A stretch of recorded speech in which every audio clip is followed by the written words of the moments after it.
Ер нь улс төрийн зөвлөл бол хуралдсан, тодорхой шийдвэр гаргасан. Тэгээд яг нэр заагаагүй ер нь бол улсын хурлын гишүүд намынхаа улс төрийн шийдвэрийг дагаж ажиллах нь зүйтэй шүү гэдэг юм зөвлөмж хөргүүлсэн.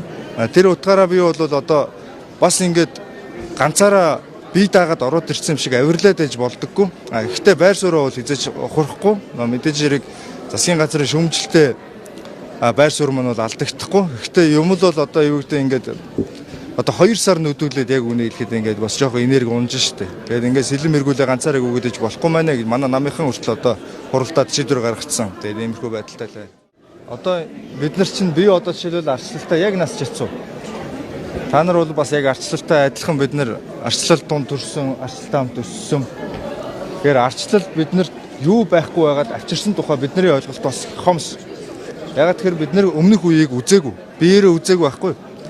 Төсөөлж үзэж байгаагаар одоо байгаа бидний одоо сонгох ирэх, өмчлөх ирэх, үг хэлэх, үзэл бодлоо илэрхийлэх ирэх.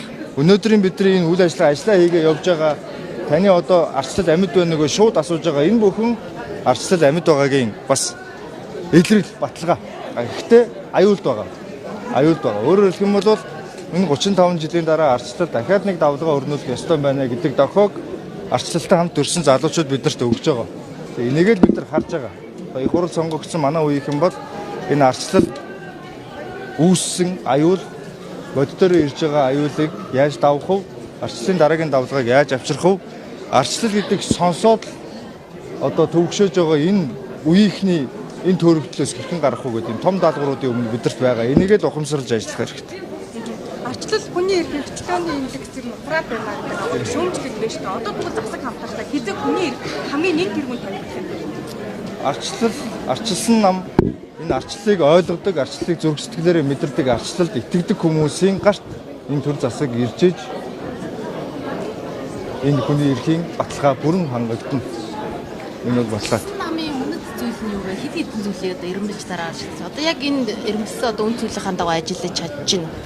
Ер нь арчилсан нам. Одоо энэ арчилсан нам л арчлал гэж хэлээгүй л болохоос биш Монгол бол өөрөө язгуурын арчилсан орн шүү. 800 жилийн өмнө Төв Азийн цээжинд арчилсан улсыг байгуулж ирсэн.